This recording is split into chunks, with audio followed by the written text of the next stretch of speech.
সৰকাৰ আমি চাব গলে আমাৰ কাৰ্বি আংলং বা গোটেই ভাৰতবৰ্ষ ধ্বংস কৰি পেলাইছে।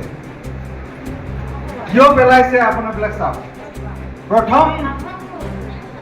প্ৰথম আহোঁতে বিজেপি কি ক'লে বিদেশী হটাও কৈছে না, জিকাৰ লগে লগে বিদেশী মানুহক হেৰাই দিব গৈছে।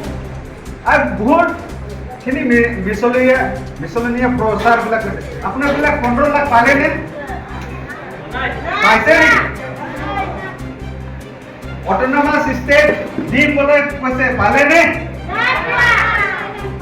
তো এতিয়া আপোনাৰবিলাক দলে বলে এইটো এটা উৎসৱটো হয় ৰাজনৈতিক উৎসৱ হয়, হলেও এইটো আমাৰ উৎসৱ নহয়, এইবাৰ ৰিভলিউচন হয়। আপোনাৰবিলাক নিজে গাঁৱে ভূঞে চব নিজৰ মানুহক অৱগত কৰক যে এইবাৰ আমাৰ লাষ্ট ফাইট বুলি ভাবক।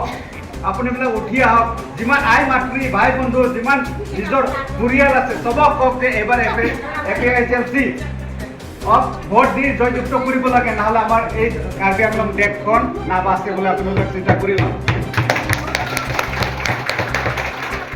আমি বহুতখিনি চালে মিছলনীয়া প্ৰচাৰবিলাক প্ৰচাৰবিলাক আমি কেইটামান গন্তি কৰাই দিম। আপোনাৰবিলাক নিজে জানে বৰ্ডাৰখন আজি সুৰক্ষিত নাই। আমাৰ মাটিবিলাক যোনটো কাৰ্বি আংলঙৰ মাটি নাগালেণ্ডক গোটাই দি আছে, মেঘালয়ক গোটাই দি আছে, দি আছে, এতিয়া আমাৰবিলাক থাকিম ক'ত? এতিয়া আৰ্টিকল 244A বিষয়ত আমি চাব গ'লে 5 বছৰ আমি হৰেণ সিং বেয়ক পঠাই দিলোঁ, MP বনাই দিলোঁ, তাত মাতিছে খালি ৰাজধানী ৰখিব লাগে 2 মিনিট কাৰণে, ৰেডিঅ' ষ্টেচন লাগে বোলে। এইটো আমাকতো নালাগে না, লাগে নেকি আপোনাৰবিলাক? আপোনাৰবিলাক দিল্লী যাই কি কৰিব? আমাৰ ইয়াতে জীৱন যাপন কৰিব আছে, আমাক ইয়াতে সা সুবিধা লাগে। আৰ্টিকল 244A আনিব কিনে চবেই ৰাইজে আশা কৰিছিলে, দলে বলে সিহঁতে এটা ৰিভলিউচন কৰিহে সিহঁতে আহিছিলে, উভতি আহিছিলে, চিজ ফায়াৰ লৈছে যে আমি এইটো দাবীটো আমি পুনৰ কৰিম কিনে সক্ষম হ'ম কিনে, হ'লেও হোৱা নাই। এতিয়া আৰু ভোট বিচাৰি আছে যে অমৰ সিং টিচক জিকাই দিবলৈ আমি অটোনমাস ষ্টেট লৈ আহিম, আৰ্টিকল 244 ইমপ্লিমেণ্ট কৰাই দিম বোলে। এইটো চব মিছলীয়া। আপোনাৰবিলাক নিশ্চয় জানে, বছৰে আপোনাৰবিলাক শুনি আছে। মই ইমানেই ক'ব বিচাৰিছোঁ যে আপোনাৰবিলাক ৰিজনেল পাৰ্টি যেতিয়াতো মানে শক্তি নকৰে তেতিয়াতো একো ডেভেলপমেণ্ট নহ'ব। এইটোৱে লাষ্ট ফাইট হয় বোলে আপোনাৰবিলাক ভাবি লওক। মই এইটো কাৰণে আমাৰ বেছাৰ আছে সিহঁতৰ লগত আমি গোটেই ডিমাচা বস্তি বা আদিবাসী বস্তি সকলোৱে ট্ৰাইবেলবিলাক আমি ইউনাইটেড কৰি আমি এই কামটো আমি একটা যুঁজ একটা ৱাৰ বুলি আমি চিন্তা কৰি আমি কাম কৰি আছোঁ। যেতিয়াতক আমি এইটো নকৰিলে আমি এই সফলতা নহয়। কাৰ্বি আংলং আৰু Dima Hasao it is a tribal area. English পৰা ট্ৰাইবেল কয়, হিন্দী পৰা এইটো আদিবাসী এৰিয়া।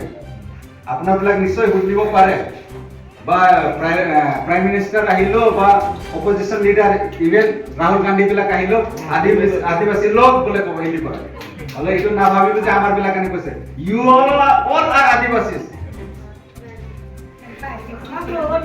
এইটো কাৰণে আপোনাৰবিলাক এইটো মনত ৰাখক যে আপোনাৰবিলাক এতিয়া নুঠিলে বা আপোনাৰবিলাক এতিয়া মেজৰ ট্ৰাইব, আপোনাৰবিলাক আৱাজ নুঠালে আপোনাৰ শেষ হোৱাৰ লগে লগে আমিও শেষ হৈ গ'ল। কাশ্মীৰ নিচিনা জাগাতে আৰ্টিকল 370 শেষ কৰিব পাৰে ক'লেতো আৰ্টিকল 244A নাথিং আৰু দৰকাৰ নাই, একো চিন্তা কৰিব নালাগে। আপোনাৰবিলাক এইটো মনত ৰাখিব, CAA আৰু UCC এইটো ইমপ্লিমেণ্ট হয়, ইম্প'জ কৰি দিছে, আমাক ফ'ৰ্চফুলি আমাক জাপাই দি আছে। বাহিৰা মানুহ চব সোমাই দিব। এতিয়া আমাৰবিলাক থাকিম ক'ত? এইটো কাৰণে ৰাইজে আপোনাৰবিলাক এইবাৰ চিন্তা কৰি চাওক, আমি কাক দিলে আমি আমাৰ ল'ৰা ছোৱালী আমাৰ দেশ এই মাটি ভেটিটো আমি বজাই ৰাখিব পাৰিম। নেশ্যনেল পাৰ্টি সিহঁতে সদায় নেশ্যনেলৰ এজেণ্ডা মতে চলে, ৰিজনেল পাৰ্টি আমাৰ নিজৰ ঘৰৰ কাহানী বা আমাৰ নিজৰ ঘৰৰ দুখ বিপদটো আমি চিন্তা কৰি আমি এইটো চলাব বিচাৰে।